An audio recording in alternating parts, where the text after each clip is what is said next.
हम ब्याह साहेबगिरी, ग्राम तमनपुरा मठिया, थाना जनता बाजार, जिला छपरा, बिहार करे वाला बानी।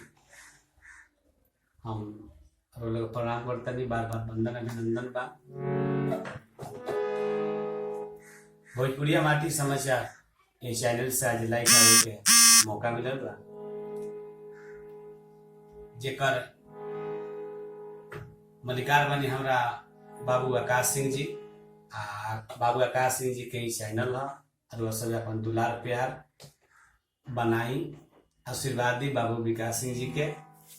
भोजपुरिया माटी समाचार जो चैनल बा अपन आशीर्वाद और सब बनौले रखी। लॉकडाउन के से हमने सब कलाकार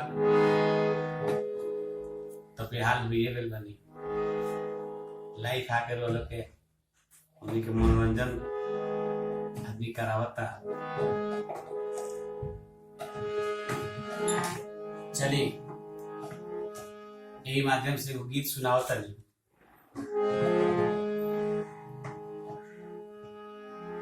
लॉकडाउन में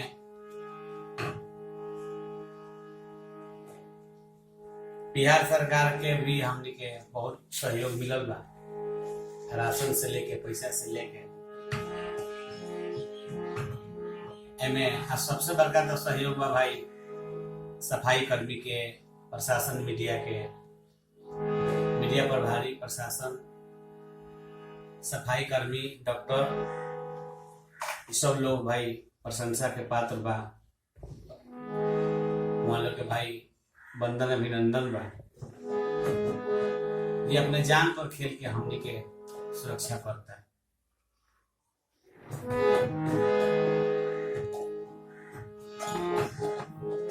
एक औरत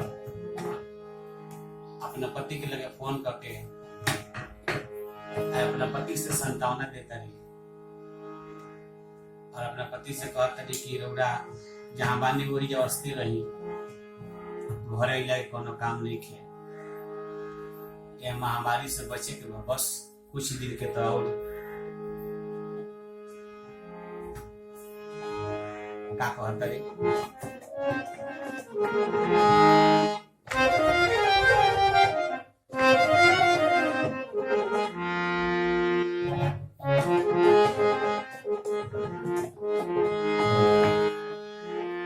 सुन परदेसी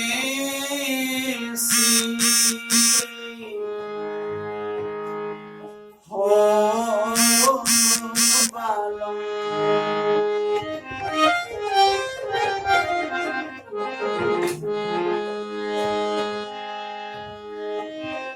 सुन परदेसी बालम,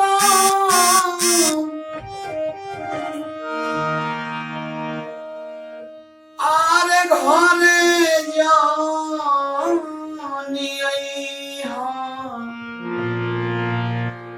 सुरक्षित बहरे रहिया।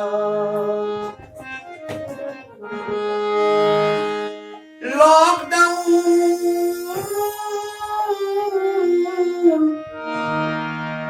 के पालन तू करिहा, सुरक्षित बहरे रहिया। लॉकडाउन के पालन पिया करिहा, सुरक्षित बहरे रहिया।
चाउर गेहूं देल बिया बिहार सरकार हो खाता पर रुपया आइल बा 1000 हो 1000 हो।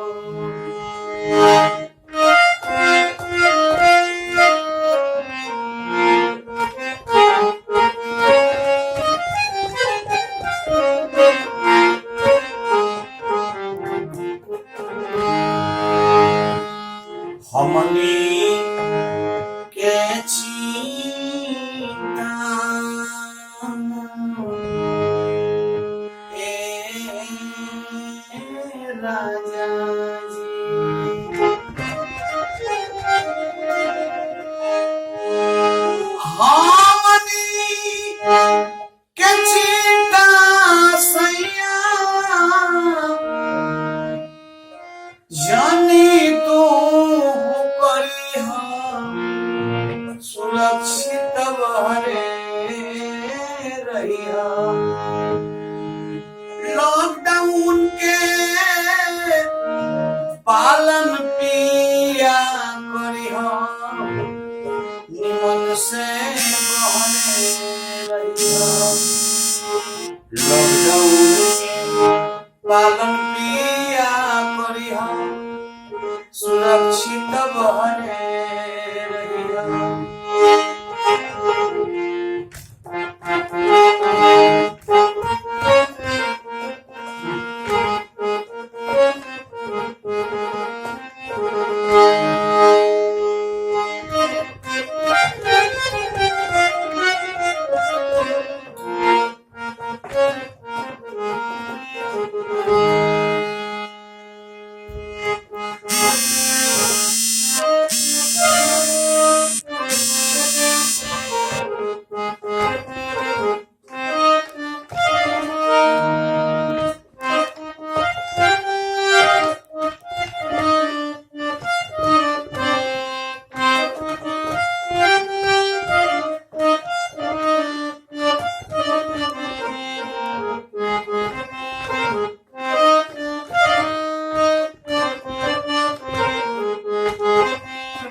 डॉक्टर प्रशासन मीडिया सफाई कर्मी महान हो संकट के घड़ी में यह लोग बाटे लोग भगवान हो बाटे लोग भगवान हो।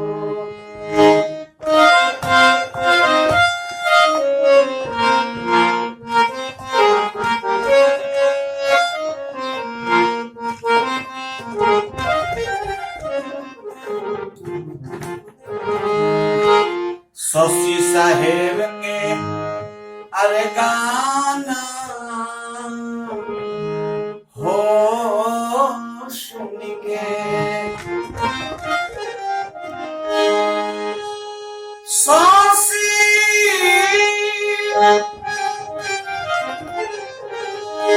शशि साहेब के गाना सुन के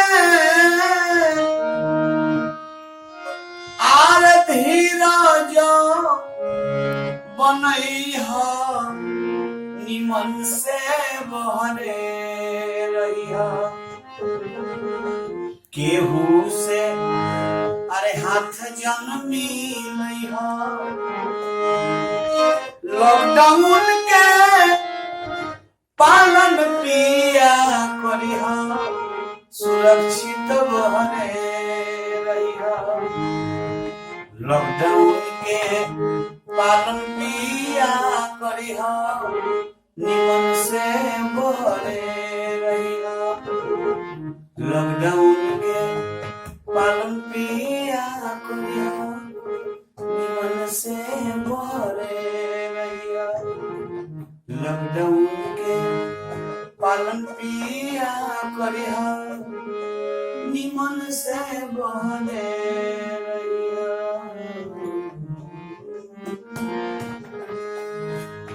प्रणाम करतानी।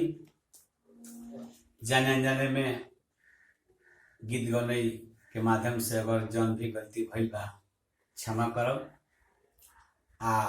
हमार बार बार वो लोग से निहोरा बा, ये आग्रह बा और ये विनती बा कि अपन दुलार प्यार सदा बनौले रखे लोग। भाई आकाश सिंह जी के जौन भोजपुरी माटी समाचार चैनल बा, एक बार भी अपन आशीर्वाद दे हम लोग। जय बाबा ढूंढनाथ, जय बाबा महेंद्रनाथ, जय भोजपुरी, जय भारत देश।